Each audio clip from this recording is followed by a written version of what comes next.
শুরু কথা ক্যানভাস। নমস্কার, আমার পুরুলিয়ার কথার ক্যানভাসে আপনারা সবাই স্বাগত। আজকে আমরা কথার ক্যানভাসে বিভিন্নভাবে যেভাবে কথা বলি, একটি ভিন্ন বিষয় নিয়ে আজকে আমাদের এই উপস্থাপনা থাকবে। চোখ রাখুন কথার ক্যানভাসে, কথায় কথায় আঁকা ছবি। সিধু কানু বিরসা বিশ্ববিদ্যালয় পুরুলিয়ার এলাকার মানুষের বহু আকাঙ্ক্ষিত, বহু স্বপ্নের এই বিশ্ববিদ্যালয় গড়ে উঠেছে পুরুলিয়ার উপকণ্ঠে। উচ্চশিক্ষার পাশাপাশি যখন এলাকার ভৌগোলিক, সামাজিক এবং সাংস্কৃতিক ঐতিহ্য মিলেমিশে একাকার হয়ে যায়, তখন মানুষের চেতনায় অন্য ধরনের এক আলোর ছোটা ছড়িয়ে পড়ে। তেমনি একটা উদ্যোগ Swami Vivekananda centre for innovation and transformation. আসুন আজকে যারা অতিথি আমাদের মধ্যে উপস্থিত আছেন একে একে তাদের সাথে পরিচয় করে দিই। আমাদের মধ্যে আজকে উপস্থিত আছেন সম্মানীয় ডক্টর সুবল চন্দ্র দে মহাশয়, সম্মানীয় ডিরেক্টর SBCIT তথা controller of examination, Sidhu Kanu বিশ্ববিদ্যালয় পুরুলিয়া। নমস্কার। আমরা আজকে আমাদের মধ্যে পেয়েছি এই আলোচনাতে সম্মানীয় ডক্টর নচিকেতা বন্দ্যোপাধ্যায় মহাশয়কে, সম্মানীয় রেজিস্ট্রার সিধু কানু বিশ্ববিদ্যালয় পুরুলিয়া, এবং আমাদের মধ্যে উপস্থিত আছেন সম্মানীয় ডক্টর গুরুদাস মন্ডল মহাশয়, সম্মানীয় কোঅর্ডিনেটর কনভেনার SBCIT এবং প্লেসমেন্ট অফিসার অবশ্যই, তাকে আমরা আমাদের মধ্যে পেয়েছি।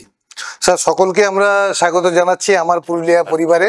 আজকের এই কথার ক্যানভাসে আপনাদেরকে পেয়েছি, আমরা অত্যন্ত আনন্দিত এবং অনেক কথা হবে এ বিষয়ে। একে একে আমরা বিভিন্ন প্রশ্নোত্তরের মাধ্যমে বিভিন্ন বিষয় জেনে নেওয়ার চেষ্টা করব। আপনারা সঙ্গে থাকুন আমার পুরুলিয়ার পর্দায়, কথার ক্যানভাসে, কথায় কথায় আঁকা ছবিতে। আজকে কথার ক্যানভাসে অনেক ধরনের কথা হবে। আমরা প্রথমেই যাব সম্মানীয় ডক্টর সুবল চন্দ্র দে মহাশয়ের কাছে। আপনার কাছে জানতে চাইব যে সিধু কানু বিশ্ববিদ্যালয়ের অধীনে গড়ে ওঠা এই যে Swami Vivekananda centre for innovation and transformation, এই আসলের উদ্দেশ্যটা কি? হ্যাঁ, যে কোনো বিশ্ববিদ্যালয় বা ইউনিভার্সিটির মূল কাজ হচ্ছে তিনটে। একটা হচ্ছে টিচিং লার্নিং, দুইয়ে রিসার্চ বা গবেষণা, আর তিন হচ্ছে কমিউনিটি সার্ভিস। অর্থাৎ যাদের জন্য বিশ্ববিদ্যালয় গড়ে উঠেছে, যে আঙিনায় গড়ে উঠেছে, সেই লোকালিটি অর্থাৎ বিয়ন্ড দ্য বাউন্ডারি, তাদের জন্য সার্বিকভাবে সার্বিক উন্নয়নের জন্য ভাবান। তো টিচিং লার্নিংয়ে যেটা নর্মালি করা হয়, অর্থাৎ আমাদের যে পোস্ট গ্র্যাজুয়েট লেভেলে পড়াশোনা সেগুলো কন্ডাক্ট করা, এবং আন্ডার গ্র্যাজুয়েট লেভেলে যেগুলো আমাদের অ্যাফিলিয়েটেড কলেজ আছে, যদি অ্যাফিলিয়েটিং ইউনিভার্সিটি হয়, যেমন সিধু কানু বিরসা ইউনিভার্সিটি একটি অ্যাফিলিয়েটিং ইউনিভার্সিটি, এর আন্ডারে 22টা কলেজ আছে। 22টা কলেজে যে আন্ডার গ্র্যাজুয়েট লেভেলের পড়াশোনা সেটাকে মনিটর করা। কিন্তু এইগুলোর বাইরে যে সমস্ত জিনিস আমরা করতে চলেছি বা করতে চাই, যেমন এই স্কিল এনহান্সমেন্ট যে কোর্সগুলো বা আরও অনেক কিছু, সেগুলো আমাদের রেগুলার কোর্সের বাইরে। ঠিক একইভাবে রিসার্চ বা গবেষণা বলতে যেটা বোঝায় যে কোনো একটা বিষয় নিয়ে পড়াশোনা করে ইনোভেশন কিছু সেখান থেকে বের করে আনা, নতুন ধরনের কিছু মৌলিক আবিষ্কার করা বা তার অ্যাপ্লিকেশনের দিকটাকে খুঁজে বের করা। কিন্তু এখনকার রিসার্চ একটুখানি পাল্টে গেছে। সেটা হচ্ছে এই গবেষণা বলতে যেটা বোঝায় তার বাইরেও যেটা রয়েছে পেটেন্ট, IPR বা ইন্টেলেকচুয়াল প্রপার্টি রাইট, এই সমস্ত ব্যাপারগুলো বা ইনোভেশন হাব, এইগুলো হচ্ছে রেগুলার কোর্সের বাইরে। একইভাবে কমিউনিটি সার্ভিস, সেটার যে চিন্তাভাবনা মডার্নাইজেশন, তারও কনসেপ্ট বদলে গেছে।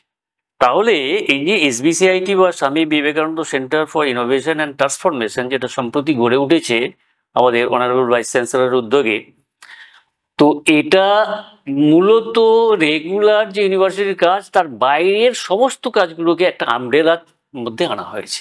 This is the primary objective of constitution of this center. আমরা বুঝে নিলাম উদ্দেশ্য, অর্থাৎ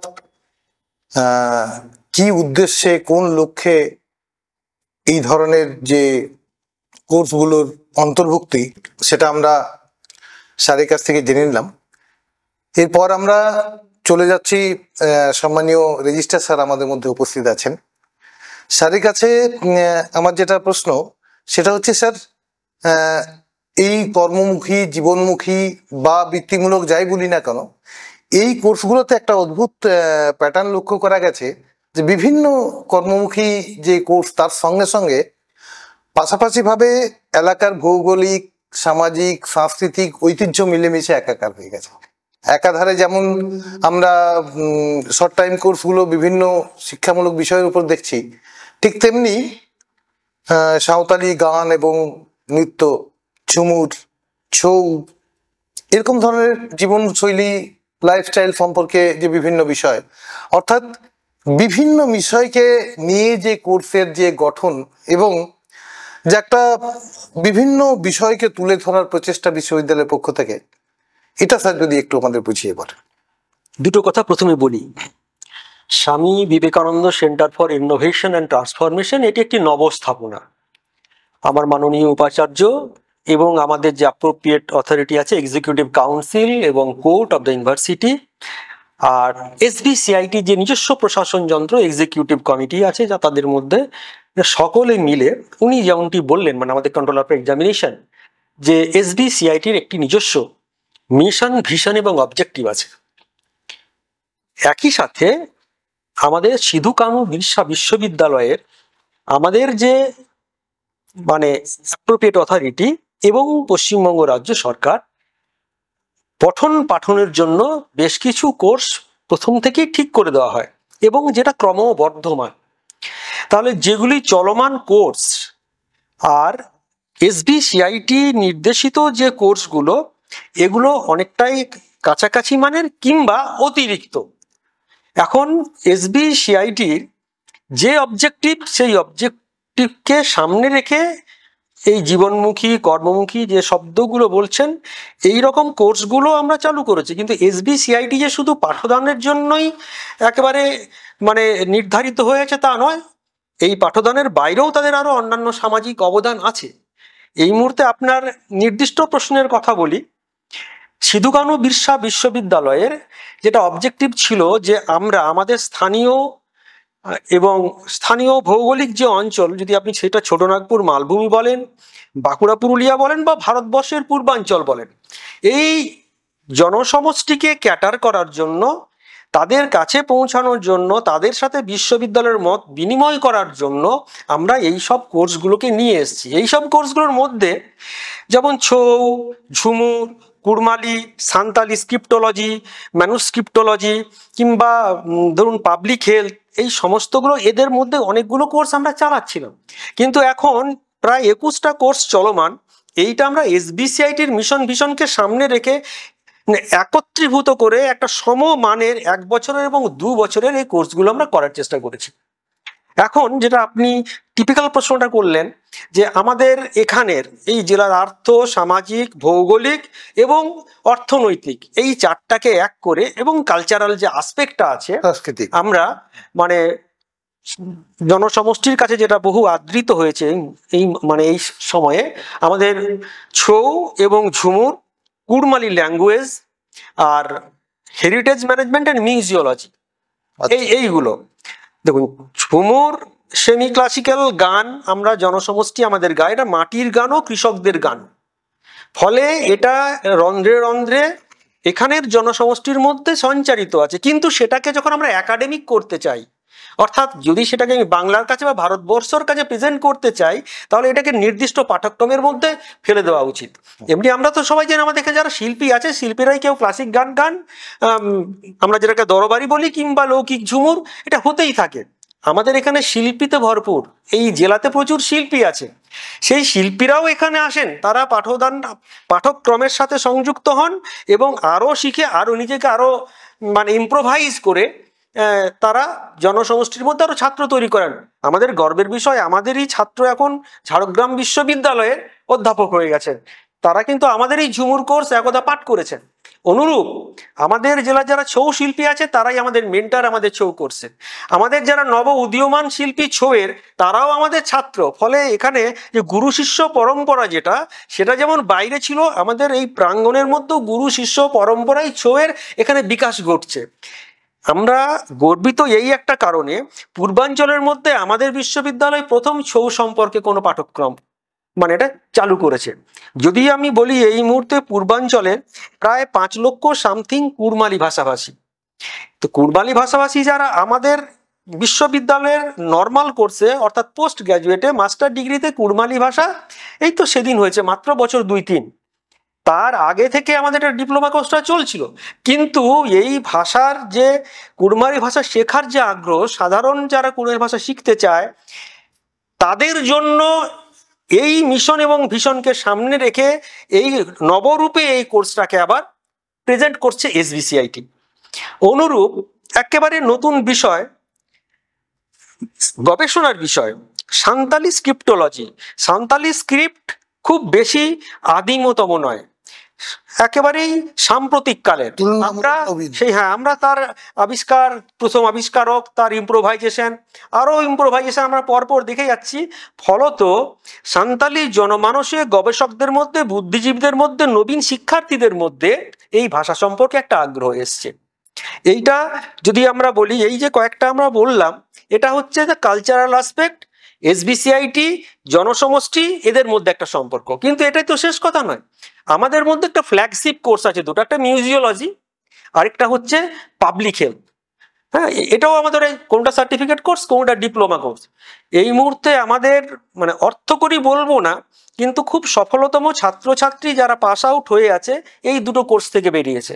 পাবলিক হেলথের মানে যারা আমাদের ডিপ্লোমা কোর্স পাস করছে তারা অনেক জায়গাতেই মানে তাদের এমপ্লয়েবিলিটিটা অনেক বেশি হয়েছে। অনুরূপ আমাদের মিউজিওলজি অ্যান্ড হেরিটেজ ম্যানেজমেন্ট, সেখানেও আমাদের পাশ করা ছাত্রছাত্রীরা বিভিন্ন জায়গায় কর্মরত হয়ে গেছে। যদিও সেটাই আমাদের একমাত্র লক্ষ্য নয়, আমাদের লক্ষ্য আরো বৃহত্তর। অর্থাৎ যেটা একটু আগে আমাদের ডিরেক্টর বলছিলেন যে ধরুন গবেষক যারা, তারাও তো এই লাইনে পড়াশোনা করতে পারেন। একজন স্থায়ী গবেষককে তৈরি করার জন্য তারা ডিপ্লোমা কোর্সটা পড়ে নিতে পারে। তাহলে সে এই যে দুটোর কথা বলছিলাম, আরো বেশি গবেষণায় সে উন্নততর গবেষণায় সে যোগদান করতে পারবে। এইটাকে যদি আমরা ভাবি, আমাদের নিজস্ব 30টা কোর্স আছে। তাদের মধ্যে আমাদের একটা ডিপার্টমেন্ট আছে পারফর্মিং আর্টস, অপেক্ষাকৃত নবীন। আমরা রবীন্দ্রসঙ্গীতও সেখানে আমাদের পাঠ্যক্রম আছে, আর হিন্দুস্তানি ক্লাসিক্যালও আছে। কিন্তু সেটা তো 2 বছরের, সকলেই যদি সেটায় যোগদান করতে না পারে, সেই জন্য আমরা ঠিক করেছি যে একটা কিছু শিক্ষার্থীদের জন্য মিউজিকের একটা সার্টিফিকেট কোর্স করা হোক, যাতে একটা ঠিক অ্যামালগামেশন নয়, তাকে একটা প্রাইমারি আইডিয়া দেওয়া যায়। এই শহরেও অনেক শিল্পী আছেন, অনেক ছোট ছোট গানের স্কুল আছে, সেটা একটা সাধুবাদ দেওয়ার জায়গা, তাদেরকে ধন্যবাদ দেওয়ার জায়গা। কিন্তু বিশ্ববিদ্যালয়ের প্রাঙ্গণে যখন এই সঙ্গীত শিক্ষাটা আমি নিয়ে আসব, তখন সেখানে নির্দিষ্ট পাঠ্যক্রম আছে। নির্দিষ্ট পাঠ্যক্রম মানে কি, আমাদের অধ্যাপকগুলো আছে এবং আমাদের একটা বোর্ড অফ স্টাডিজ আছে। তারা সেই পাঠ্যক্রমটাকে বিজ্ঞানসম্মতভাবে নির্মাণ করতে পারেন, যাতে আমাদের যারা এই ডিপ্লোমা কোর্স করেও মিউজিকটায় পাস আউট হবেন, তারা তাদের মতন করে, তারা যদি চায় যে সেটাকে জীবনমুখী মানে অর্থাৎ এমপ্লয়েবিলিটি যেটা, সেটা তারা তৈরি করে নিতে পারবেন। এছাড়া এমপ্লয়েবিলিটির কথাটা যদি আমি সরিয়ে দিই, এমন কিছু কোর্স আছে, ধরুন আমি দুটো কোর্সের নাম বলছি উদাহরণস্বরূপ। একটা হলো আমাদের জীবনশৈলী নির্মাণ, আরেকটা হচ্ছে ওই ওমেন স্টাডিজ।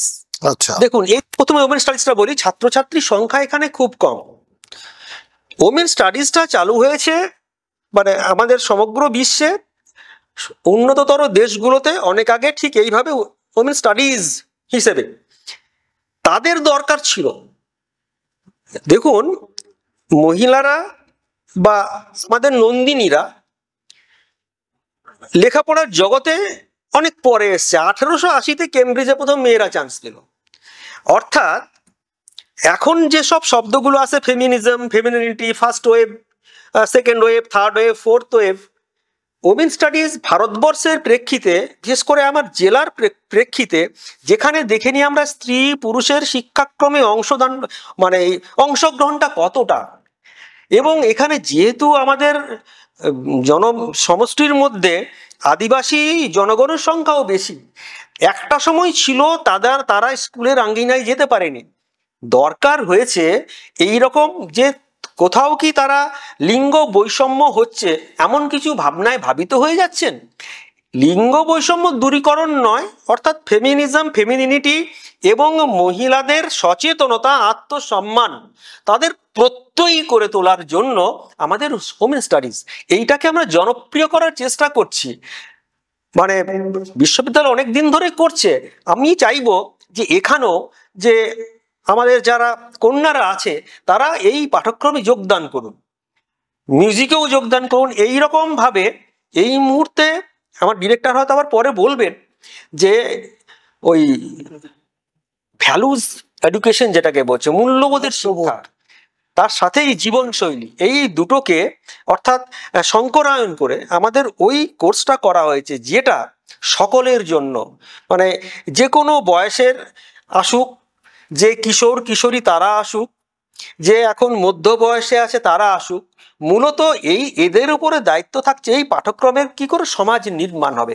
এই মুহূর্তে সারা বিশ্ব এই ভ্যালু এডুকেশনটার উপরে জোর দিয়েছে, অর্থাৎ নৈতিক শিক্ষা। আমি অন্যরকম ভাবে কথাটা বলছি না, এটা প্রত্যেকেরই দরকার আছে, প্রত্যেক দিন এটাকে উন্নততর করে তোলার। তো যাই হোক, এইরকম আপনারা আমাদের কাছে আছে, দেখবেন আমাদের একটা লিস্ট আছে, আমরা এই মাত্র কয়েকদিন আগে তার বিজ্ঞাপন দিয়েছি। মানে সেই বিজ্ঞাপনটা হয়তো অপারেটিভ আছে বা দরকার মতো সেই অপারেশনটা বাড়িয়ে দেওয়া যায়, কমিয়ে দেওয়া যায়, সেটা বড় কথা নয়। 21টা আমাদের এরকম কোর্স চলছে, যেগুলো সবই ছাত্র সমাজের জন্য, নবীন শিক্ষার্থীদের জন্য, তাদের বিভিন্ন রকম, অর্থাৎ আমাদের SBCITর যে মিশন ভিশন তার অনুকূল। অনেক ধন্যবাদ স্যার। বিভিন্ন ধরনের যে কোর্সগুলো আমাদের এই বিশ্ববিদ্যালয়ের এক ছাতার তলায় আনার যে প্রচেষ্টা, অবশ্যই সাধুবাদযোগ্য। আমি এবার ডক্টর গুরুদাস মন্ডল স্যারের কাছে আসব। তার কাছে আমরা জানতে চাইব, স্যার এই যে বিভিন্ন ধরনের বৃত্তিমূলক বলি বা কর্মমুখী কোর্স বলি, এগুলো করার পর কর্মসংস্থানের ক্ষেত্রে বা আয় রোজগারের ক্ষেত্রে কিভাবে এই কোর্সগুলো ছাত্রছাত্রীদের সহায়ক হয়ে উঠতে পারে, এটা যদি একটু ব্যাখ্যা করে বলেন। ধন্যবাদ। এখন আমি একটু পিছন থেকে সমস্ত ঘটনাটা আমি একটু বলার চেষ্টা করছি। ভারতবর্ষ শুধু নয়, সারা বিশ্ব জুড়ে আমরা একটা পরিবর্তিত পরিস্থিতির মধ্যে দিয়ে হাঁটছি, যেখানে কর্ম সংকোচন যেমন একধারে আমরা দেখতে পাচ্ছি, তেমনি নতুন কিছু কর্মের একটা দ্বারোদ্ঘাটনের সঙ্গে সঙ্গে আমাদের চলে আসছে। এইটা একটা ফ্যাক্টর। দ্বিতীয় যেটা ফ্যাক্টর, সেটা হচ্ছে গিয়ে আমাদের জনসংখ্যা, ডেমোগ্রাফিক যে সমস্যাটা। আমরা সবাই জানি যে ভারতবর্ষে এখন যেটা সিচুয়েশন, তাতে ভারতবর্ষ এখন ডেমোগ্রাফিক ডিভিডেন্ডের জায়গায় আমরা রয়েছি, যেখানে আমাদের দেশে তার মানে ওয়ার্কিং এজ পপুলেশন, মানে 15 থেকে 59, সেই সংখ্যাটা আমাদের সবচেয়ে বেশি, মোটামুটি 64% আমাদের ওয়ার্কিং এজ গ্রুপ। এবং এই নিরিখে আমাদের টোটাল যে অ্যাভারেজ পপুলেশন, তাতে 29 আমাদের আমাদের ভারতবর্ষে, যেটা ইউরোপে 45, মানে বৃদ্ধর দিকে যাচ্ছে। জাপান আরো বেশি, 50-র কাছাকাছি। তার মানে ভারতবর্ষ তুলনামূলকভাবে একটা ইয়াং এজ গ্রুপের মধ্যে আমরা ইয়াং একটা জনগোষ্ঠী। অর্থাৎ এই ইয়াং জনগোষ্ঠীকে যদি আমরা ঠিক মতো ভাবে ইউটিলাইজ করতে পারি, তাহলে আমাদের দেশের, আমাদের অর্থনীতি এবং আমাদের সমৃদ্ধি কিন্তু এগিয়ে যাবে। কিন্তু যদি এই জনশক্তিকে আমরা যদি ঠিকমতো ভাবে ইউটিলাইজ না করতে পারি, যেটা লাতিন আমেরিকার কান্ট্রিগুলোতে রিসেন্টলি আমি একটা পড়ছিলাম, সেখানে দেখছিলাম যে ওই জনগোষ্ঠীকে সঠিকভাবে যদি কর্মমুখী যদি না করতে পারা যায়, তাহলে সেটা কিন্তু একটা তারা সামাজিক দিক দিয়ে একটা অন্য ধরনের জায়গায় চলে যেতে পারবে, যেমন ড্রাগ বা এই ধরনের যে সোশ্যাল ইভিলগুলো তাদেরকে গ্রাস করে ফেলে। ফলে আমাদের কাজ হচ্ছে যুব সমাজকে কাজ দেওয়াটা। এবং সেই যখন এই আদর্শ যখন আমরা চিন্তা করি, তখন আমরা দেখতে পাচ্ছি একটা জিনিস, যে আমাদের যুবক কি কাজের জন্য উপযুক্ত? দেখুন, সারা বিশ্বের কাজের কিন্তু ডেফিনেশন কিন্তু আমি প্রথমেই বলেছি চেঞ্জ হয়ে যাচ্ছে। সংকোচন যেমন হচ্ছে, নতুন কাজেরও পরিস্থিতি আসছে। নতুন কাজটা কি, যে এখন কিন্তু শুধুমাত্র একাডেমিক কোয়ালিফিকেশনটাই যথেষ্ট নয়, এখানে দক্ষতা বা স্কিলটাকে প্রচন্ড গুরুত্ব দেওয়া হচ্ছে। একটা ছেলে যে হয়তো মারাত্মক এমএসসি পাস করেছে, পিএইচডি পাস করেছে, সেটা কিন্তু এমপ্লয়ার চায় না, তারা চায় ছেলেটা কতটা স্কিল। ইভিন এই দিক দিয়ে সারা ওয়ার্ল্ড জুড়ে একটা সমীক্ষা হয়, তাতে 2024 সালের যে সমীক্ষা, সেই সমীক্ষাতে আমরা দেখতে পাচ্ছি যে আমাদের যারা গ্র্যাজুয়েট ছেলে, তাদের মাত্র 47.4% এমপ্লয়েবল, মানে তারা কাজ করার উপযুক্ত। তাহলে গ্র্যাজুয়েট ছেলেদের মোটামুটি 52% ছেলে তারা কাজ করার উপযুক্ত নয়। কারণটা কি? তাদের একটা স্কিল ঘাটতি আছে। এই স্কিল ঘাটতিগুলো কিন্তু আমাদের কিন্তু ওই শিক্ষাটা কিন্তু আমাদের বোঝা হয়ে যাবে। ভারতবর্ষে বা এই ধরনের ডেভেলপিং কান্ট্রিতে আনএমপ্লয়মেন্ট যেমন একটা বড় সমস্যা, তার চাইতেও বড় সমস্যা স্কিল ম্যান পাওয়ার তৈরি করা। তো সেই দিকের লক্ষ্য রেখেই আমার বিশ্ববিদ্যালয় স্যাররা খুব সুন্দরভাবে বলেছেন, সেইটা কিন্তু আমরা শুরু করেছিলাম। প্রথম লক্ষ্য যে ছাত্ররা যাতে আমাদের সঠিকভাবে তারা কর্মক্ষেত্রে তারা প্রবেশ করতে পারে, এই বড় উদ্দেশ্য নিয়ে আমরা শুরু করেছিলাম এবং তাতে আমরা আশানুরূপ একটা ফল পেতে চলেছি এবং পাচ্ছি। যেমন আপনাদেরকে বলি যে সিধু কানু বিরসা সারা পশ্চিমবঙ্গের মধ্যে একটা প্রান্তিক জেলার মধ্যে একটা নব বিশ্ববিদ্যালয়, কিন্তু আমাদের স্কিল জিনিসটাকে আমাদের পঠন পাঠন টিচিং লার্নিং এ এতটাই গুরুত্ব দেওয়া হয়েছে যে আমরা কিন্তু ভারতবর্ষের কর্মসংস্থান যে মানচিত্রে আমরা একটা জায়গা দখল করেছি। গত বছর মানে 2024 সালে আমাদের ক্যাম্পাসে 17খানা কোম্পানি আমাদের এখানে এসেছেন, যারা আমাদের ক্যাম্পাস প্লেসমেন্ট হয়েছেন। এটা একটা আমাদের একটা বড় মতন সাফল্য। আজকের দিনে একটা সবচেয়ে আপনি শুনে খুশি হবেন যে আজকের দিনে আমার ইউনিভার্সিটিতে আমার কাছে 4টে কোম্পানি অ্যাপ্রোচ করেছে। সেগুলো কিন্তু মানে শুধুমাত্র পশ্চিমবঙ্গের মধ্যে নয়, একটা ব্যাঙ্গালোরের কোম্পানি, একটা দেরাদুন থেকে উত্তরাখণ্ডের কোম্পানি, একটা কোম্পানি হচ্ছে পুনে এবং একটা আমার কলকাতা। ফলে ভারতবর্ষের চারদিকের 4টে কোম্পানি আমার এসকেবিউর হিউম্যান রিসোর্সকে তারা নিয়ে যেতে চাইছে। তার কারণ আমরা এই দিকগুলোকে, যে আনট্যাপ পটেন্সিয়াল যেগুলোকে, সেগুলো আমরা অ্যারেস্ট করার চেষ্টা করেছি। 17টা ক্যাম্পাস ইন্টারভিউ গত বছর 2024-এ, আর আজকে জুনের শেষে আমরা 8টা ক্যাম্পাস ইন্টারভিউ করে ফেলেছি। আমরা আশা করছি যে আমরা 2024-এ 17টাকে আমরা ক্রস করে আমরা আরো বেশিতে চলে যেতে পারবো। এরপরে আসছি আমাদের স্কিল ওরিয়েন্টেড কাজগুলোর ক্ষেত্রে, যে কোর্সগুলোর ক্ষেত্রে। প্রথমে বলবো যে এটা আমার বিয়ন্ড এক্সপেকটেশন, আমি আশা করিনি এই জায়গাতে আমরা জায়গা পেতে করতে পারবো। যেমন গত মাসে আমাদের মিউজিওলজি হেরিটেজ ডিপার্টমেন্ট থেকে 3টে ছেলে একই সঙ্গে চাকরি পেয়েছে। তারা বিভিন্ন জায়গাতে, একটা ইউনিভার্সিটি কিউরেটর, একটা আর্কিওলজিক্যাল সার্ভে অফ ইন্ডিয়া, তার একটা ইন্সপেক্টরের পোস্ট, এবং আসাম যে মিউজিয়াম, গভর্নমেন্ট মিউজিয়াম, তার একটা কোর্স। তার মানে কি, যে এই কোর্সগুলো কিন্তু মানে ডিমান্ড এমনই যে মার্কেটে কিন্তু এদের ম্যান পাওয়ারের কিন্তু শর্টেজ, এবং সেই ম্যান পাওয়ারের শর্টেজ থাকার জন্য খোদ সরকারি প্রতিষ্ঠানগুলোতে তারা জায়গা দখল করে নিচ্ছে। স্যার আগেই বলেছেন যে আমাদের ঝুমুর বা ছৌ এই ধরনের যে প্রথা বহির্ভূত যে কালচারাল যে কোর্সগুলোতে ঝাড়গ্রাম বিশ্ববিদ্যালয় থেকে আমাদের ছেলেদেরকে নিয়ে গেছে, এটা যেমন সত্য কথা, তেমনি আমাদের কেমিক্যাল সায়েন্সের ছেলেরা এই কোর্সগুলোর সঙ্গে আজকে পুনেতে, নাভি মুম্বাইয়ে বা সুরাটের যে আঙ্কেলেশ্বরে গত বছরই আমাদের 5-6টা ছেলেকে ওরা তুলে নিয়ে গেছে। তার মানে আমরা যদিও নবীন আমাদের কর্ম যে আমাদের যে পরিধিতে, কিন্তু আমাদের প্লেসমেন্টের দিক দিয়ে আমরা কিন্তু অনেকটাই এখন মানে সাবালক হয়েছি। এবং আমরা শুধুমাত্র বর্তমানে সিধু কানু বিরসা ইউনিভার্সিটি শুধু পশ্চিমবঙ্গের মধ্যে আমরা সীমাবদ্ধ নই বা পূর্ব ভারতের মধ্যেও সীমাবদ্ধ নই, আমাদের ছাত্ররা সারা ভারতবর্ষ জুড়ে সিধু কানু বিরসার পতাকা নিয়ে পরে তারা কর্মক্ষেত্রে প্রবেশ করছে এবং তারা কাজটা করে দেখিয়ে দিচ্ছে।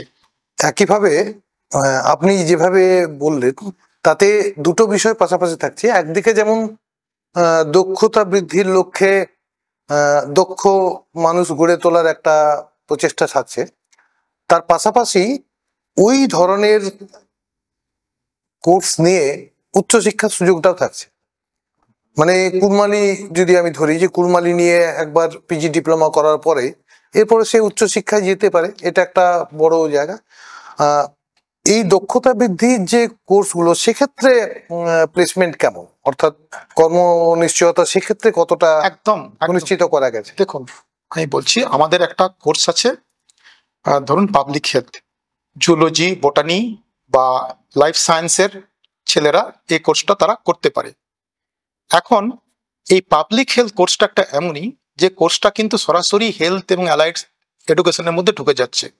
ফলে এই কোর্সটার কিন্তু ডিমান্ড কিন্তু মারাত্মক, এবং আমাদের পাবলিক হেলথের যতগুলি ছেলে পড়ছে, আমি আপনাকে বলছি যে বেশিরভাগ ছাত্রই কিন্তু হয় গবেষণা, নাহলে তারা কোনো সরকারি বা সরকারি অধিগৃহীত প্রতিষ্ঠানের সঙ্গে তারা যুক্ত। ঠিক আছে? তো আমাদের মিউজিওলজি কথা আগেই বলেছি, তারা ছেলেরা রীতিমতো তারা রেগুলার বেসিসে তারা কর্মসংস্থান পেয়ে যাচ্ছে। দ্বিতীয়ত সাইকোলজিক্যাল কাউন্সিলিং, সাইকোলজিক্যাল কাউন্সিলিং সারা কামিং ডেজে কিন্তু এটা একটা সবচাইতে বড় মতন একটা জায়গা, যেখানে প্রতিটি স্কুল বা সোসাইটিতে যেটা সবচাইতে দরকার সাইকোলজিক্যাল কাউন্সিলর। এবং আগামী দিনগুলোতে আমাদের আরো বেশ কিছু প্রচেষ্টা আছে, যেগুলো যেমন ওয়েব বেসড টেকনোলজি, তারপর রয়েছে কুড়মালি, তারপরে রয়েছে জিআইএস, যে রিমোট সেন্সিং, আমাদের রয়েছে ইনকাম ট্যাক্স, জিএসটি, যেখানে প্রচুর ছেলেদের তাদের স্বনিযুক্তির জায়গাগুলো আছে। কারণ শুধুমাত্র কর্ম যে শুধু চাকরি করবে সেটাই নয়, সে যাতে স্বনিযুক্তিতে প্রবেশ করতে পারে সে জায়গাগুলো কিন্তু আমাদের কিন্তু ধরা রয়েছে। স্যার ওমেন স্টাডিজ এর কথা বলেছেন, সোশ্যাল ওয়ার্ক রয়েছে আমাদের। হ্যাঁ, ফলে এই জায়গাগুলোর কিন্তু আমাদের জায়গা করা আছে, এবং এই কোর্সগুলোতে আমাদের ছেলেরা কিন্তু রীতিমতো তারা হয় স্বনিযুক্তিতে বা তারা বিভিন্ন জায়গাতে বিভিন্ন অর্গানাইজেশনে কিন্তু তারা কাজ করার সুযোগ কিন্তু পেয়েছে বা পেতে চলেছে। সমস্ত স্বনির্ভরতার লক্ষ্য তারা এগোতে পারে এই জায়গাগুলো। স্যার, এই বিষয়গুলো বিভিন্ন বিষয়টা আছে, কয়েকটি বিষয় যদি উদাহরণ হিসেবে তুলে ধরে, মানে স্বনিযুক্তির ক্ষেত্রে বা স্বনির্ভরতার পথে কোন কোন কোর্সগুলো অত্যন্ত উপযোগী বলে মনে হয়, কয়েকটা উদাহরণ দিয়ে যদি আমাদের বুঝিয়ে দেন। দেখুন, প্রথমে আমি বলবো, ধরুন আমাদের ওয়েব বেসড টেকনোলজি, যেটা আজকে আপনারা সবাই জানেন যে এটা ইন্টারনেট কম্পিউটারের যুগ, নাম্বার 1। এটাতে ছেলেরা স্বনিযুক্তির দিকে এগিয়ে যেতে পারবে। তারপর রয়েছে আমাদের কম্পিউটার অ্যাপ্লিকেশন, আমাদের এটাতে একটা ভালো আমরা ডিমান্ডিং কোর্স, ইনকাম ট্যাক্স এবং জিএসটি, যেটা অত্যন্ত উপযুক্ত কোর্স, সময় উপযোগী। তারপর রয়েছে আমাদের psychotherapy, psychological counselling and guidance. আমরা বছর 2 আগে আমরা শুরু করেছিলাম একটা কোর্স, যেটাতে আমরা খুব সাড়া পেয়েছিলাম, sustainable tribal development and management. এবং এই কোর্সটাতে আমাদের ছেলেরা মিনিস্ট্রি অফ ট্রাইবাল অ্যাফেয়ার্সের ছেলেরা ওরা ইন্টার্নশিপ করে তারা চাকরির সুযোগ পেয়েছে। এছাড়াও রয়েছে জিআইএস অ্যান্ড রিমোট সেন্সিং, যেগুলো কাটিং এজ টেকনোলজি। ফলে যে সমস্ত কোর্সগুলো হচ্ছে সেগুলো একদিকে যেমন আমাদের বর্তমানের যে মার্কেট, সেই মার্কেটের উপযুক্ত, এবং এগুলো কর্মনিযুক্তি যেমন আছে বা স্বনিযুক্তির জায়গাগুলোও কিন্তু রয়ে গেছে, খুব ভালো রকম প্রসপেক্ট রয়েছে। আমরা রিসেন্টলি যে এই বছর থেকে কোর্সটা করেছি, সত্যেন বোস ন্যাশনাল বেসিক সায়েন্সের থেকে আমাদের অবজারভেশনাল অ্যাস্ট্রোনমি। আপনারা জানেন যে পুরুলিয়াতে একটা অ্যাস্ট্রো ট্যুরিজমের একটা বড় মতন জায়গা রয়েছে, এবং ইস্টার্ন রিজিয়নে সবচাইতে বড় একটা আমাদের অবজারভেটরি পাঞ্চেতিলে করা হয়েছে, science department, science technology, government of India থেকে। তো এসএন বোসের সঙ্গে আমাদের একটা কোলাবোরেশনে এই কোর্সটা আমাদের শুরু হয়েছে, অবজারভেশনাল অ্যাস্ট্রোনমি। এবং এই কোর্সটা কিন্তু আমাদের খুব প্রথম বছরই আমাদের কিন্তু খুব পপুলার। আচ্ছা, এর পরবর্তী পর্যায়ে যেটা আমাদের আরো অনেক কিছু প্ল্যান রয়েছে, যেহেতু আমরা এখন সবে আমাদের পথ চলা শুরু করেছি, কামিং ইয়ারে আমরা আরো বেশ কিছু গুরুত্বপূর্ণ কোর্স নিয়ে আসবো। যেমন ধরুন, আপনারা সবাই জানেন আর্টিফিশিয়াল ইন্টেলিজেন্স একটা খুব গুরুত্বপূর্ণ কোর্স, এবং সারা বিশ্বের কিন্তু বিরাট একটা ম্যান পাওয়ার এর একটা ডিমান্ড আছে। সাইবার সিকিউরিটি, যেটা পরবর্তী এখন সবচেয়ে বার্ডিং একটা ইস্যু এবং সবচেয়ে এমিনেন্ট একটা খুব গুরুত্বপূর্ণ কোর্স। আমাদের রয়েছে ফুড টেকনোলজি, এবং যেটা সবচেয়ে পোস্ট কোভিডে গুরুত্বপূর্ণ মেডিকেল ফিজিক্স। আমাদের পরবর্তী বছরে আমরা এটা কোর্সগুলোকে শুরু করব।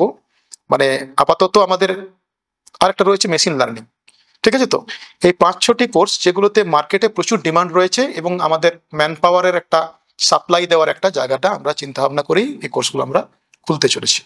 স্যারের কাছে আমি যে প্রশ্নটা নিয়ে যাব সেটা হচ্ছে, স্যার বিভিন্ন ধরনের কোর্স তো এখানে হচ্ছে, যখন পুরুলিয়ার মানুষ হিসাবে দেখি অন্য কোনো বিশ্ববিদ্যালয়ে আমাদের এখানের কোনো ছাত্র অধ্যাপনা বা শিক্ষকতার দায়িত্ব নিয়েছেন, গর্ব তো হয় সাধারণভাবে পুরুলিয়ার মানুষ বলে। তো স্যার এই সামগ্রিকভাবে অভিজ্ঞতাটা কেমন, অর্থাৎ বিভিন্ন ছাত্রছাত্রীরা কিভাবে সাড়া পাচ্ছি, কোন কোর্সগুলোতে বেশি আগ্রহী হচ্ছে, এবং তার সঙ্গে সঙ্গে এই কোর্সগুলোর পরবর্তী ক্ষেত্রে কিভাবে নিজেদের জীবনে বা উচ্চশিক্ষার ক্ষেত্রে কার্যকরী হচ্ছে, এটা স্যার যদি একটু বলেন। অ্যাকচুয়ালি এটা আমাদের কোঅর্ডিনেটর সাহেব বললেন যে আমাদের ভারতবর্ষ হচ্ছে ইয়াংগেস্ট একটা কান্ট্রি, এবং এখানে একটা ফ্যালাসি আছে। ফ্যালাসিটা হচ্ছে যে আমাদের ইউথ পপুলেশন হচ্ছে বিশ্বের সবচেয়ে বেশি, নাম্বার 1 জায়গাতে আছে। আমাদের কর্মক্ষমতা সেটাও আমরা বিশ্বের 1 নম্বর জায়গাতে আছি, অথচ আমরা এখনো ডেভেলপ কান্ট্রি হতে পারছি না। তো তার যদি কারণ অনুসন্ধান করা হয়, এটা হচ্ছে ফ্যালাসি। কারণ অনুসন্ধান করে দেখা যাবে we are lacking in terms of skill. আপনি খেয়াল করে দেখবেন, আপনার বাড়ির কোনো যদি ইলেকট্রনিক গেজেট খারাপ হয়ে যায়, আপনি লোক পাচ্ছেন না। আপনি বাড়ির একটা ফিউজ পুড়ে গেছে বা কোনো ফ্যান খারাপ হয়ে গেছে, আপনি একটা লোকের জন্য 3 দিন ওয়েট করছেন। অথচ আমাদের এমটেক, বিটেক, ইলেকট্রিক্যাল ইঞ্জিনিয়ারিং এইসব বিষয়ে পড়ানো হচ্ছে, এমএসসি ফিজিক্স পড়ানো হচ্ছে, একদম। কিন্তু বেসিক্যালি সে হয়তো হাউস ওয়ারিংটা করতে পারছে না। তো এই যে একটা বড় গ্যাপ, এটাই ফেলাসি। মানে এই কারণে আমাদের উদ্দেশ্য হচ্ছে পার্টিকুলার স্কিল, যে স্কিলটা দিয়ে আমাদের কাজ হবে, কাজের বাজার ধরা যাবে, সেই স্কিলটা আমাদের দিতে হবে।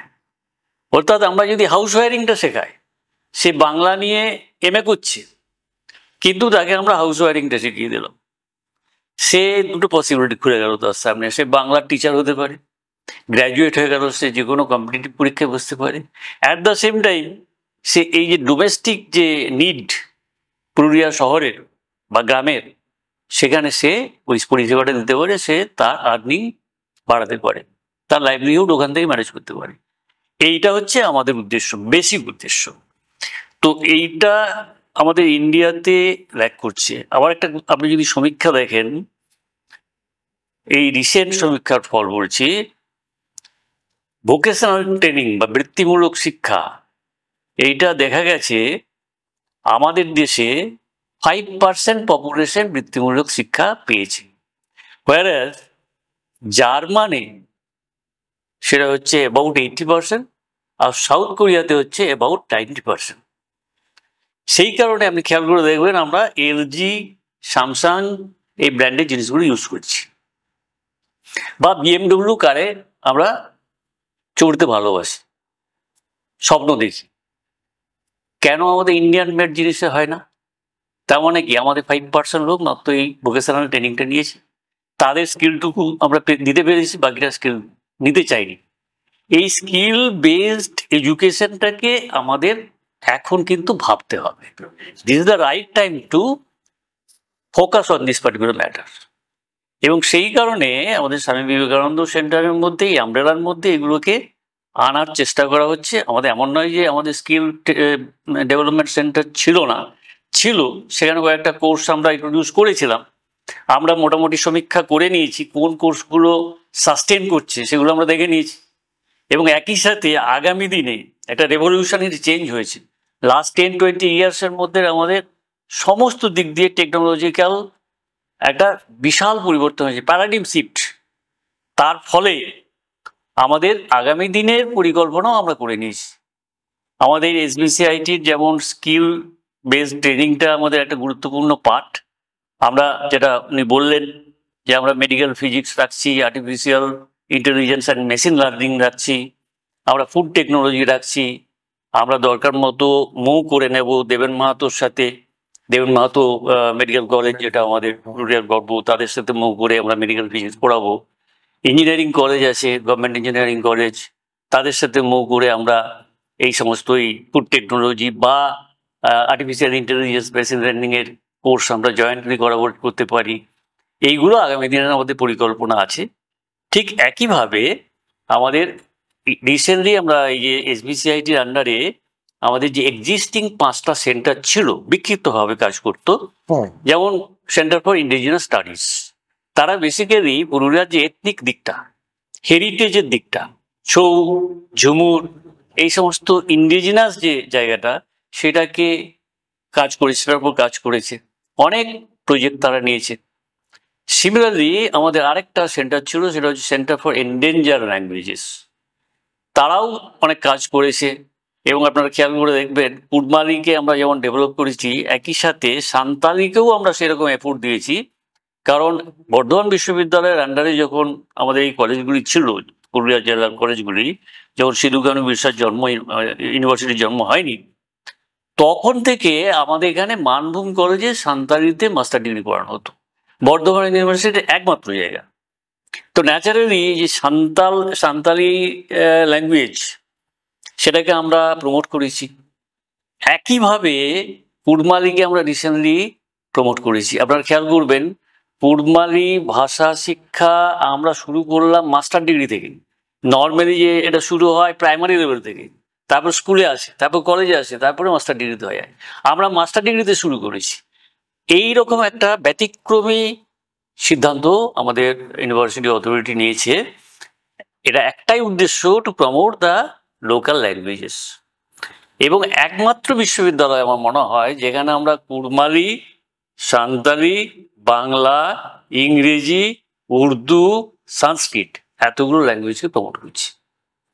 তাহলে আমাদের যেমন বললাম সেন্টারগুলোর কথা, ইন্ডিজিনাস সেন্টার একটা, আমাদের ইন্ডিজিনাস স্টাডি সেন্টার ছিল, একটা এন্ডেঞ্জার ল্যাঙ্গুয়েজ সেন্টার ছিল, তারা কাজ করেছে তাদের মতো করে। একটা ছিল আমাদের সায়েন্স, টেকনোলজি অ্যান্ড এন্টারপ্রেনারশিপ, সেখানে আমাদের অনেক পেটেন্টের কাজ হয়েছে। সেই সেন্টারও এখনো রয়েছে আমাদের এই আমব্রেলাতে।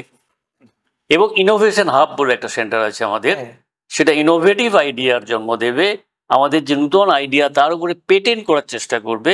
এগুলো রিসেন্ট ট্রেন্ড। আরেকটা সেন্টার আমাদের রয়েছে, মোট 5টা সেন্টার কাজ করতো বিক্ষিপ্তভাবে ইন্ডিপেন্ডেন্টলি। সেই সেন্টারটা হচ্ছে এডুকেশনাল প্ল্যানিং অ্যান্ড ম্যানেজমেন্ট। আমরা এই 5টা সেন্টারকে এখন এসবিসিআইটির আমব্রেলার তলায় নিচ্ছি। তারপরে আমাদের যে আগামী দিনের অ্যাক্টিভিটি, সেটা যেমন স্কিল ডেভেলপমেন্ট কোর্সগুলোকে ডেভেলপ করা, এই 5টা সেন্টারকে আমরা এবারে আমাদের এই এসবিসিআইটির যে এক্সিকিউটিভ বডি এবং অ্যাডভাইজারি বডি, তারা এই অথরিটি বলা যেতে পারে, তারা এই 5টা সেন্টারকে আগামী দিনে তাদের যে নিজস্ব আঙিনায় যে কাজ করার স্কোপ আছে সেটাকে একটা ফোকাস করে ফর্মুলেট করার কথা বলা হয়েছে। তারা আমাদের আগামী 6 মাসের মধ্যে একটা প্ল্যানিং দেবেন, সেই প্ল্যানটা আমরা এক্সিকিউট করব। এছাড়াও আরেকটা আমরা খুব বলিষ্ঠ পদক্ষেপ নিতে চলেছি, সেটা অবশ্য শুধু আমাদের ইচ্ছাধীন নয়। আমরা একটা প্রপোজাল পেয়েছিলাম ডিফেন্স থেকে, মানে আমাদের সেন্ট্রাল গভর্নমেন্টের আন্ডারে যে ডিফেন্স রয়েছে, তাদের যে আর্মি ভেটারেন, তাদের তরফ থেকে আমাদের কাছে একটা প্রপোজাল আছে। সেই প্রপোজালটা এরকম ছিল যে যারা রিটায়ার্ড, ওরা 15-20 বছর বাদে রিটায়ারমেন্ট হয়ে যায়, ওদের ইচ্ছাধীন রিটায়ারমেন্ট, তারা সাধারণত আবার একটা নতুন জীবন শুরু করে, নতুন চাকরির খোঁজ করে পেনশনের সাথে সাথে। তো তাদেরকে স্কিল ট্রেনিং দিতে হয়।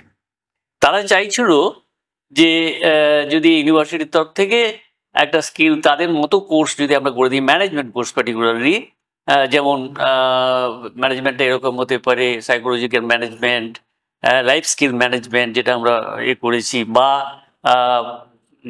Safety security management, disaster management, এই ধরনের কোর্সগুলোতে তারা ইন্টারেস্টেড। তো তারা আমাদের সাথে মৌ করেছে রাজ্য সৈনিক বোর্ডের তরফ থেকে, আমাদের বিশ্ববিদ্যালয়ের সাথে মৌ আমরা স্টেট করেছি, সেই মৌটা হায়ার এডুকেশনে পাঠিয়েছি। হায়ার এডুকেশন যদি এটা অ্যাপ্রুভাল দেয়, তাহলে আমরা আগামী দিনে এই ধরনের কোর্সগুলো করব এবং তাতে করে আমরা এই মিলিটারি পার্সন যারা রিটায়ার করেছে তাদের জন্য একটা সার্ভিস দিতে পারবো, একই সাথে ওদের যারা সার্ভিসে আছে তারাও এই কোর্সটা আগ্রহ দেখাতে পারে এবং তাদের জন্য আমরা এই কোর্সগুলো ডিজাইন করতে পারবো। তাহলে এটা একটা এনাদার অ্যাক্টিভিটিস। এছাড়াও আমাদের যে অ্যাক্টিভিটিসগুলো রয়েছে সেটা খুব একটু অন্যরকম শোনাবে হয়তো। সেটা হচ্ছে আমরা আলোচনা করেছি ইনক্লুডিং আওয়ার ভাইস চ্যান্সেলর, তিনি পার্টিকুলারলি এটার খুব সুদৃঢ়ভাবে চেয়েছেন। সেটা হচ্ছে আমাদের এসবিসিআইটির তরফ থেকে আমরা একটা এমন ধরনের মানে ওয়ার্কশপ সেমিনার করব বা নিজেদের মধ্যে একেবারে উইদিন আওয়ার ক্যাম্পাস এবং উইদিন আওয়ার ওন মেম্বার্স, যাতে করে ধরা যাক সায়েন্সের কোনো টিচার একটা খুব হট টপিকের উপর কাজ করছেন, সেটা বেশ কিছু তিনি ডেভেলপ করেছেন, সেটা আমাদের আর্টসের টিচাররা জানেন না, বা সায়েন্সের ফিজিক্স করলে কেমিস্ট্রি জানতে পারছে না। তো আমরা এই ধরনের বক্তব্য রাখার জায়গা তৈরি করে দেবো আমাদের সেন্টারের তরফ থেকে, যেটা ওই পার্টিকুলার টিচার আমাদের সবাইকে, মানে যেখানে টিচাররা সবাই থাকবেন, স্কলাররা সবাই থাকবেন, তার গবেষণার বিষয়বস্তু সম্পর্কে বলবেন ইন লুসিড ল্যাঙ্গুয়েজ, সবার মতো করে বলবেন কি তিনি করেছেন, কি তিনি করতে চান, কি তিনি আগামী দিনে করতে পারেন। ঠিক একইভাবে আর্টসের একজন টিচার হিউম্যানিটিস বা আর্টস ডিপার্টমেন্টের যে কাজটা তিনি করেছেন সেটাকে সর্বসমক্ষে আনার চেষ্টা তুলে করবেন। ধরবেন। কাজেই এটা যেটা হবে, আমরা পরস্পরের কাজ সম্পর্কে ওয়াকিবহাল হব, আমাদের ওয়াইড রেঞ্জ অফ যে নলেজ সেটার পরিব্যাপ্তি হবে, আরো বিশালতা বাড়বে, আমাদের স্কলাররাও উপকৃত হবে, তারা মাল্টিডিসিপ্লিনারি রিসার্চের এবং ইন্টারডিসিপ্লিনারি রিসার্চের দিকে এগিয়ে যেতে পারবে। এটা একটা অ্যাক্টিভিটি। এছাড়াও যেমন এখন ইন্ডিয়ান নলেজ সিস্টেম একটা অত্যন্ত হট টপিক, এটা আমাদের সেন্ট্রাল গভর্নমেন্ট খুব জোর দিচ্ছে ভ্যালু বেসড এডুকেশন এবং ইন্ডিয়ান নলেজ সিস্টেমের ওপরে। তো এইটা আমরা করব, অ্যাওয়ারনেস সেমিনার ওয়ার্কশপ এগুলো তো থাকবেই, এগুলো আমাদের উইদিন ক্যাম্পাস হতে পারে, আউটসাইড দ্য ক্যাম্পাস আমরা কিছু অ্যাডপ্টেড এরিয়াতে করতে পারি ফর কমিউনিটি সার্ভিস।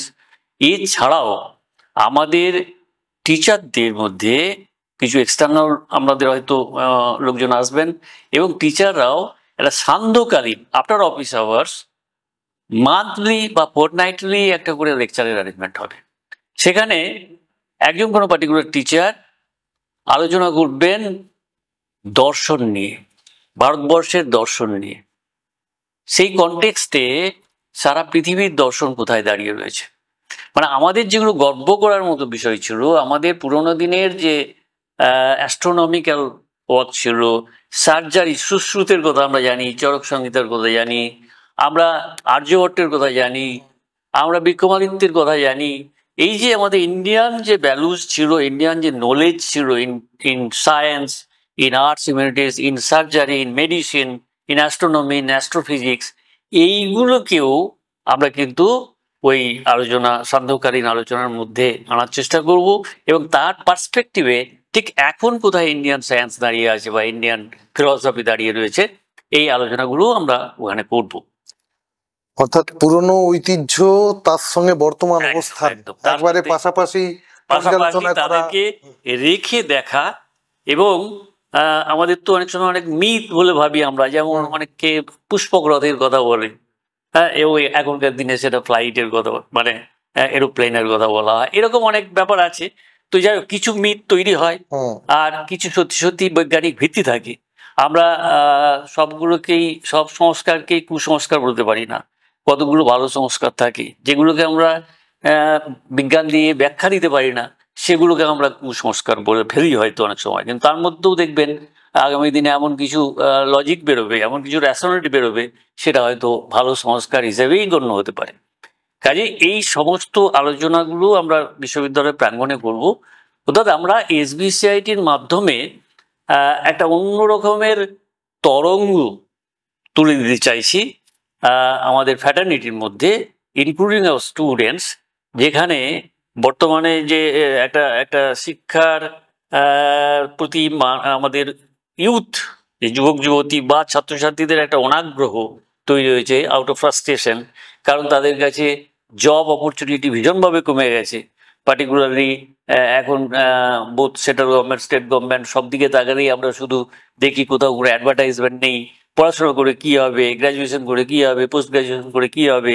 এই যে ফ্রাস্ট্রেশনের জায়গাটা, আমার মনে হয় this the right time to enhance the skill based education. আমাদের একদমই এটা বলা খুব ভালো একদমই তাই স্যার। হতে পারে। খুব একদম ব্যবহারিক ভাবে বা প্র্যাকটিক্যালি যদি বলি যে আমার বাচ্চার টিউশন পড়ানোর জন্য 4টে মাস্টার ডিগ্রি হোল্ডার মানুষকে আমরা পেয়ে যাবো সহজে, কিন্তু বাড়ির টিউবওয়েলটা খারাপ হলে একদম একজন মিস্ত্রি জোগাড় করা কিন্তু ভীষণ কষ্টকর হয়ে ওঠে। অথচ এটার বাজারটাই বেশি, আমাদের এই লোকটাই নেই। যে কারণে বললাম না, এলজি স্যামসাং আমরা ব্র্যান্ড ইউজ করি, কেন আমাদের ইন্ডিয়া কি তৈরি করতে পারতাম না? বা বিএমডব্লিউ গাড়িতেই চড়তে হবে কেন? শুধু প্রচারের দরকার আছে আমাদের যে যুব সম্প্রদায়, তাদেরকে এই সচেতনার বার্তাটা যদি পৌঁছে দিতে পারি আমরা, যে একটা আগে প্রাচীন প্রবাদ ছিল যে হাতের কাজ যে জানে তার নাকি জঙ্গলেও খাবার অভাব হয় না। একদম ঠিক, একদমই বাস্তব কথা। তো আজকে যদি হাতের কাজ শিখে রাখার একটা দক্ষতামূলক ট্রেনিং, যদি দক্ষতা বৃদ্ধির ট্রেনিং থাকে, তাহলে কিন্তু সে পাশাপাশি তার আয় রোজগারের আরেকটা উৎস খুলে যায়। কিন্তু এটা আমাদের কাছে একটা চ্যালেঞ্জ। এই কারণে পুরুলিয়ার পার্সপেক্টিভে বলছি, আমাদের এখানে বেশিরভাগই ফার্স্ট জেনারেশন লার্নার। এখন বাবা মার একটা রোল থাকে, প্রসেস অফ সোশ্যালাইজেশন একটা ইম্পর্টেন্ট ফ্যাক্টর। মানে যে বাড়িতে ছেলে জন্মাচ্ছে সেই বাবা মার কাছে শিক্ষা সম্পর্কে একটা আইডিয়া সে কিন্তু এক্সপেক্ট করে। আমাদের বাবা মারা নর্মালি এই ছেলেটির উপরেই ছেড়ে দেয় তার ভবিষ্যতের প্ল্যানিং। তো যেটা হয়তো কলকাতা, দিল্লি বা মেট্রো শহরে বাবা মা অনেকটা গাইড করতে পারে।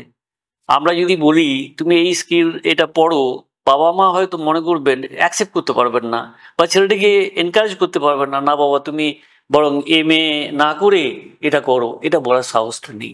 ঠিক একইভাবে আমি যখন জেকে কলেজে ছিলাম, আপনারা হয়তো এখন দাঁড়িয়ে জিনিসটা খুব কন্ট্রাস্টিংলি এক্সপ্লেন করতে পারবেন। আমাদের জিওলজি বলে একটা সাবজেক্ট ইন্ট্রোডিউস করা হয়েছিল ইন দ্য ইয়ার 1990 বা ওই সময়কালীন আর কি। তো তখন আমরা কাউন্সেলিং করতাম, যে কলেজে প্রথম কাউন্সেলিং করেছে এই জেলার মধ্যে।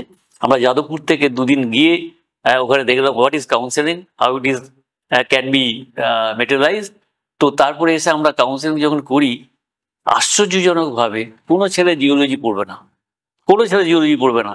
সায়েন্স, প্রথমে ম্যাথামেটিক্স, যে কলেজ ম্যাথামেটিক্স বড় বড় ভালো, ম্যাথামেটিক্স, ফিজিক্স, কেমিস্ট্রি সব অনার্স শেষ হয়ে গেল, পাস কোর্স শেষ হয়ে গেল। তারপরে ছেলেগুলো পড়ে আছে, তাদেরকেও জিওলজি অনার্সে ভর্তি করার জন্য আমরা পারতাম না, বাবা মা রাজি হতো না। পরে পাস কোর্স থেকে আমরা কিছু ছেলেকে সাহস করে জিওলজি অনার্সে ভর্তি করা হলো, এবং দেখা গেল 2-3টে ব্যাচের ছেলেমেয়েরে আজকে তারা জেনারেল ম্যানেজার, কেউ কেউ বোম্বেতে আছে, মুম্বাই আছে, কেউ আছে GSI হেড হয়ে, মানে অদ্ভুত রকমের একটা প্লেসমেন্ট তারা পেয়ে গেছে। তো এই যে আমাদের সমস্যা, মানে তখনকার দিনে বহু বছর আমরা জিওলজি ছেলেদেরকে নিতে বলতে সাহস করতাম না, জোর করে এনকারেজ করতে হতো। এখন জিওলজি ফার্স্ট প্রেফারেন্স পেয়ে যাচ্ছে যে কলেজে। তো এইটা আমাদের দরকার আছে, এই চ্যালেঞ্জটা আমাদের নিতে হবে। আমারও মনে হয় এই SDC ইন্ট্রোডিউস হয়েছে, আমরা যদি সঠিকভাবে এটাকে প্রচার করতে পারি, এই যে কোর্সগুলো আমাদের কোঅর্ডিনেটর সাহেব বললেন, এই কোর্সগুলোর আউটকাম কি, জবের প্রসপেক্ট কি আছে, এবং উনি তথ্য সহকারে বললেন আমাদের ইউনিভার্সিটিতে প্রচুর কোম্পানি আসতে চায়, আসবে, এবং এটা বিশ্ব বাজারে এর ডিম্যান্ড আছে। শুধু তো ভারতবর্ষ বা পশ্চিমবঙ্গ বা পুরুলিয়া নয়, সারা বিশ্বে যে কোনো জায়গায় যে কোনোভাবে চাকরি পাওয়া যেতে পারে। অতএব সেই আউটকামটা আমাদের ছাত্রছাত্রীদের বোঝাতে হবে। আমরা শুনছি বিভিন্ন বিষয়গুলোর ওপর বিভিন্ন ধরনের কথা, আমরাও চাই যে এই বিষয়বস্তুগুলো ছড়িয়ে পড়ুক যুব সমাজের মধ্যে, যাতে আরো বেশি করে আরো বেশি বেশি পরিমাণ হাত তার কাজ খুঁজে পায়। স্যারের কাছে আসবো, রেজিস্ট্রার স্যারের কাছে জিজ্ঞেস করবো, স্যার পরবর্তী ভাবনাটা কি, কি ধরনের জায়গায় আমরা এটা দেখতে চাইছি? সিধু কানু বিরসা বিশ্ববিদ্যালয়ের যা সর্বাঙ্গীন কাজগুলো থাকে সমাজের জন্য এবং পঠন পাঠনের জন্য, সমস্ত কাজ সম্পন্ন করে। একই সাথে আমরা জেনে নিলাম যে SBCIT একটি শুধুমাত্র এই মুহূর্তে একটি নবগঠিত আমাদের একটা সেন্টার, কেন্দ্র, উৎকর্ষ কেন্দ্র। আমাদের ডিরেক্টর বলছিলেন আমাদের অলরেডি বিশ্ববিদ্যালয়ে গোটা 5 বিভিন্ন রকমের কেন্দ্র ছিল। এর মধ্যে ধরুন যে কেন্দ্রগুলো কাজ করে কিন্তু এখনই SBCITর যে কোর্সগুলো আছে সেখানে তারা কোনো কোর্স নামায়নি, যেমন ধরুন innovation and entrepreneurship, educational planning and management, এখান থেকে কোনো কোর্স আসেনি। আসলে এসবিসিআইটি মানে আলোচনার যেভাবে অগ্রগতি হয়েছে মনে হবে যেন শুধুমাত্র এমপ্লয়াবিলিটি আসে তেমন কোনো কোর্স, তা তো নয়। এইটা যেমন আছে তার সাথে আছে মূলত সারস্বত চর্চা, যেটা বলা হচ্ছিল যে আমাদের সান্ধ্য আসরে বিভিন্ন দার্শনিকরা, বৈজ্ঞানিকরা এবং সমাজের বিভিন্ন ক্ষেত্রে বা বিভিন্ন বিষয়ের যে বিষয়গুলো আছে সেখান থেকে যে দক্ষ সুবক্তারা আসবেন, তা বিজ্ঞানী হতে পারেন, দার্শনিক হতে পারেন, সোশিওলজিস্ট হতে পারেন, তারা বলবেন। আসলে এটা তো বিশুদ্ধ জ্ঞান চর্চার জায়গা, জনপ্রিয় বক্তৃতাই শুধু নয়, একেবারেই আমাদের যারা গবেষক আছে তাদের সাথে মত বিনিময় হবে। তাহলে সারস্বত জ্ঞান চর্চা আর এই মানে স্কিল এনহ্যান্সমেন্ট যে অংশটা, কারিগরি শিক্ষা হোক বা অর্থকরী শিক্ষা হোক, তার সাথে আসলে এই দুটোকে জড়িয়ে দিল, যেটা আমাদের এই কেন্দ্র যেটা করতে চাইছে তাদের সামাজিক দায়বদ্ধতা। আসলে সমাজ যে কোনো সময়, সমাজ ও সভ্যতা এই দুটোই খুব ডিনামিক, চলতেই থাকে, এরা তো থেমে থাকে না। আমরা সবসময় বলি প্রাচীন সময় আর কন্টেম্পোরারি সময়। তাহলে প্রাচীন যদি আদর্শ হয়, প্রাচীনের মধ্যে যদি কোনো জেমস থাকে, প্রাচীন কি করে সেই তদানীন্তন সময় সফল হয়েছিল, ইতিহাস থেকে সেই শিক্ষাটা নিয়ে আমরা এখন সেই আমাদের এই মুহূর্তে সমসাময়িককালের যে চ্যালেঞ্জেসগুলো আছে, অবস্ট্রাকলসগুলো আছে, কি করে হার্ডেলসগুলো অতিক্রম করা যায়, এসবিসিআইটি সেই জায়গাটা দেখছে যে ভবিষ্যতের জন্য একটা আমাদের এই মুহূর্তের নির্ধারিত যে সময়, তাতে আমাদের যে ছাত্র এবং আমাদের সমাজে যাদের জন্য ক্যাটার করতে হবে, এসবিসিআইটি তার সর্বোচ্চভাবে মানে what goods can it serve, কি অল্ট্রিউজম হোক বা ইনোভেশন হোক, এই দুটো সমাজকে কিভাবে এসবিসিআইটি দিতে পারে, এটাই আসলে আমরা ভাবছি। আসলে এসবিসিআইটি এই মুহূর্তে একটা পরীক্ষা নিরীক্ষার মধ্যে চলছে, একেবারে নবগঠিত তো পরীক্ষা নিরীক্ষার মধ্যে চলছে। ফলে আগামীতে এর পরীক্ষা নিরীক্ষার হারও যেমন বেড়ে যাবে এবং সমসাময়িক কালকে নির্ধারণ করে তার অগ্রগতি এবং তার গতিময়তা, এসবিসিআইটি নিজেই গতিশীল হয়ে উঠবে। গুরুদাস বাবুর কাছে আমরা একবার যাব শেষ প্রশ্ন নিয়ে। স্যার, এই যে কোর্সগুলো, এগুলো ভর্তি যদি কেউ হতে চায়, আগ্রহী ছাত্রছাত্রী বা কোনো মানুষ, কর্মক্ষম মানুষ হতে পারেন যিনি অন্য কাজে আছেন, তিনিও সময় সুযোগ মতো এই কোর্সগুলোতে ভর্তি হতে পারেন। সেক্ষেত্রে স্যার ভর্তির নিয়মটা কি, ক্লাসের ধরনটা কেমন, এটা যদি একটু বলেন তাহলে অনেকেই আগ্রহী হবে আমার মনে হয় এই কোর্সগুলো করার ক্ষেত্রে। হ্যাঁ, আমাদের যে ভর্তির বিষয়টা অত্যন্ত সহজ। মানে কোনো ইন্টারেস্টেড যদি কোনো স্টুডেন্ট ভর্তি হতে চায়, সে অনলাইনের মাধ্যমে সে ভর্তি হতে পারে। আমাদের ইউনিভার্সিটিতে তাকে ফিজিক্যালি আসার কোনো প্রয়োজন নেই। আমাদের ওয়েবসাইটে আমাদের এসবিসিআইটির যে ট্যাব, সেখানে গিয়ে আমাদের ভর্তির লিঙ্ক প্রথমে উঠছে, যে ক্লিক হিয়ার করলেই সে পুরো সরাসরি ওয়েবসাইটে চলে যেতে পারবে এবং সেখানে সে অনলাইনে বিনা পয়সাতে সে ফর্ম ফিল আপ করতে পারবে প্রথম অবস্থাতে। তারপর সে যদি এলিজিবল হয় তাহলে তার কাছে মেসেজ পৌঁছে যাবে যখন তা আমাদের লিস্ট বার হবে যে ইউ আর এলিজিবল, এবং সে জায়গায় নির্ধারিত আমাদের ফিস জমা দিয়ে সে আমাদের এনরোলমেন্ট করে কোর্সে ভর্তি হয়ে যেতে পারবে। এবং তার ভর্তি হওয়ার পরেই তার যে কোর্স কোঅর্ডিনেটর তার সঙ্গে হোয়াটসঅ্যাপ বা অন্যান্য কমিউনিকেশনের চ্যানেলের মাধ্যমে যোগাযোগ করে তাকে ক্লাসে ডেকে নেবে। সুতরাং ভর্তির সমস্যাটা কোনো সমস্যা নয়। দ্বিতীয় কথা বলি, আপনি খুব ভালো কথা বলেছেন যে অনেকেই তো মানে কোর্সগুলো করতে চায়। তো আমাদের এই কোর্সগুলোতে কিন্তু কোনো বয়সের কিন্তু কোনো মানে সময়সীমা নেই, যে কোনো বয়সের লোক এই কোর্সগুলো করতে পারে। এবং এই কোর্সগুলো প্রত্যেকটি আমাদের ইউজিসির যে নির্ধারিত মানদণ্ড, সেই নির্ধারিত মানদণ্ডেতেই আমাদের কোর্সগুলোকে সাজানো হয়েছে। ডাইরেক্টর যেহেতু নিজেই কন্ট্রোলার অফ এক্সামিনেশন আমাদের রয়েছেন, ফলে নিয়ম দিকটা আমরা পুরোপুরি স্ট্রিক্ট। এই জায়গাতে আমাদের কিন্তু কোনো রকম শৈথিল্যের জায়গা নেই। চয়েস বেস ক্রেডিট সিস্টেমের যে ক্রেডিট বা আমাদের যে গ্রেড আছে, সেগুলো ইউজিসি নির্ধারিত সমস্ত জিনিসগুলো আমরা কিন্তু মেনটেন করে কোর্সগুলো করা হয় এবং পরীক্ষার যে সেমিস্টার সিস্টেম সমস্তটাই মানা হয় পুরো ইউনিভার্সিটির ইউজিসি মানদণ্ড অনুযায়ী। আমাদের যে কোর্সগুলো প্রত্যেকটি হাইব্রিড মোড বা ব্লেন্ডেড মোড, যেহেতু এখানে ওয়ার্কিং এজ গ্রুপ বা যারা বিভিন্ন ধরনের কাজের সঙ্গে যুক্ত বা অন্যান্য কোর্স করছে তারাও করতে পারে। আপনারা সবাই জানেন যে ইউজিসির যে রিসেন্ট যেটা গাইডলাইন্স, যে একই সঙ্গে ডুয়েল কোর্স করা যেতে পারে, শুধুমাত্র যারা পিএইচডি ছাত্র তারাই দুটো কোর্স করতে পারে না। ফলে ইন্টারেস্টেড ছাত্ররা তারা কিন্তু একসঙ্গে এই কোর্সটা করতে যেতে পারে, তার যাতে প্রথাগত যে বর্তমান যে একাডেমিক্স যাতে হ্যাম্পার না হয়, সেই জন্য আমাদের কোর্স কোঅর্ডিনেটর যারা কোর্সটা যিনি দেখভাল করছেন, তিনি কিন্তু ছাত্রদের সঙ্গে আলোচনা সাপেক্ষে একটা আমাদের সময়সূচি বা ক্লাস শিডিউল কিন্তু আবার কিন্তু করা হয়। হাইব্রিড যেহেতু মোড, কিছু ক্লাস আমাদের সরাসরি ক্যাম্পাসে হয়, কিছু ক্লাস আমাদের হয়তো অনলাইনে হয়, এবং শনিবার রোববার দিনও সেই কিছু কিছু ক্লাসগুলো কিন্তু হয়। যেমন ধরুন আমার মিউজিওলজি হেরিটেজ ম্যানেজমেন্টের একটা খুব বিখ্যাত একজন কোনো রিসোর্স পারসন, যিনি কোনো একটা ভারতবর্ষের খুব বড় একটা মানে মিউজিয়ামের যিনি ডিরেক্টর বা কিউরেটর, তাকেও আমরা হয়তো টেনে নিয়ে এলাম। তিনি হয়তো পশ্চিমবঙ্গের বাইরে ধরুন ভোপালে আছেন, তো তিনিও আমাদের কিন্তু ক্লাসগুলো নেন, এবং তাকে তো আনার অসুবিধা রয়েছে, ফলে তিনি খুব কমফোর্টেবল ফিল করবেন যে সন্ধেবেলাতে শনিবার দিন বা রোববার দিন সন্ধ্যে 7টা থেকে আমি 9টা 2 ঘন্টা ক্লাস করাবো। ফলে আমার যারা ছাত্র তারা কিন্তু একটা এত বড় রিসোর্স পার্সনের মানে তার ক্লাস সে ঘরে বসে কাজটা করতে পারছে, অন্য দিনগুলো সে আমার ক্লাসে হয়তো আসছে। ফলে এই জিনিসটা রয়েছে। আর তবু যদি কারো যদি ভর্তি হতে যদি কোনো ক্ষেত্রে কোনো সমস্যা হয়, আমাদের ওয়েবসাইটে নোটিফিকেশনে আমার এবং ডিরেক্টর স্যারের ইমেল আইডি দেওয়া আছে, they can feel free to communicate with us. এবং আমরা একটা কথা বলতে পারি যে আমরা উইদিন 24 আওয়ার্সের মধ্যে তাকে আমরা সমস্ত রকমের অ্যাসিস্ট্যান্স করতে পারি। ঠিক আছে? তো দুটো অ্যাডভান্টেজের কথা স্যার এখানে একদম পরিষ্কার আপনার আলোচনাতে উঠে আসছে, যে একটা অনলাইন অফলাইন মুডে যে ক্লাস করার সুযোগ, এটা কিন্তু একটা বড় সুযোগ, যে হয়তো সরাসরি সশরীরে ক্যাম্পাসে উপস্থিত না হয়েও বেশ কিছু জায়গায় অনলাইনের মাধ্যমে এবং অফলাইনের ক্ষেত্রেও সময় সুযোগ মতো ক্লাসটা করার একটা সুযোগ থাকছে। অর্থাৎ অন্য কাজে যদি যুক্ত কেউ থাকে সেও অনায়াসেই কোর্সগুলো করতে পারে। একদম। আর অনলাইনের মাধ্যমে যাদেরকে আমরা সহজে পাবো না, সেই সব গুণী মানুষজনকে রিসোর্স পার্সন হিসেবে পাওয়ার একটা সুযোগ, বিরাট বড় সুযোগ বিশ্ববিদ্যালয় আমাদের কাছে এনে দিয়েছে। একদম ঠিক।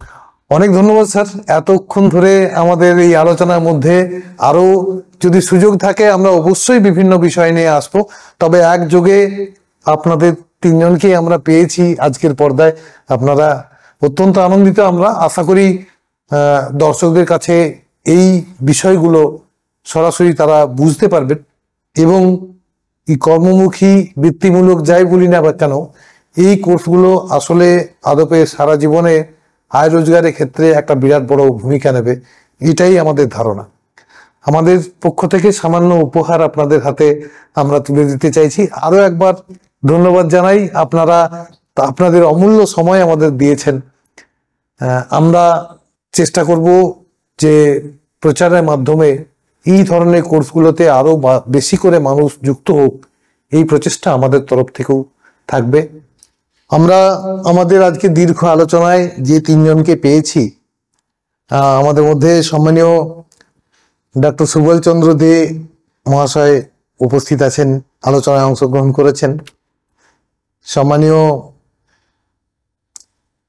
কন্ট্রোলার অফ এক্সামিনেশন, তাছাড়া স্বামী বিবেকানন্দ যে সেন্টার, যেখানে এক ছাতার তলায় বিভিন্ন কোর্স নিয়ে আলোচনা হলো, তারও তিনি সম্মানীয় ডিরেক্টর আছেন। সম্মানীয় রেজিস্ট্রার স্যার, সিধু কানু বিরসা বিশ্ববিদ্যালয় পুরুলিয়ার পক্ষ থেকে ডক্টর নচিকেতা বন্দ্যোপাধ্যায়, এবং সম্মানীয় ডক্টর গুরুদাস মন্ডল স্যার আমাদের মধ্যে উপস্থিত আছেন, যিনি এই কোর্সগুলোর সমন্বয়ক হিসাবে এবং কর্মনিশ্চয়তার ক্ষেত্রে অগ্রণী ভূমিকা ছাত্রছাত্রীদের ক্ষেত্রে নেন। তাদেরকে আমার পুরুলিয়ার পরিবারের পক্ষ থেকে আমরা সামান্য উপহার তুলে দিচ্ছি, এবং আপনাদেরকে একই সঙ্গে আমরা বিদায় জানাচ্ছি। আগামী কোনো এপিসোডে আপনাদেরকে অন্য বিষয় নিয়ে আমরা পর্দায় চাইব। আসুন আমরা উপহার তুলে দিচ্ছি আমাদের সম্মানীয় অতিথিদের হাতে। জেনে নিতে তার মনের অজানা ইতিহাস, ছোট বড় কান্না হাসি কিংবা অভ্যাস, কথায় কথায় নানান ছবি আঁকতে 12 মাস। কথা ক্যানভাস, কথা ছবি আঁকে, কথা ক্যানভাস।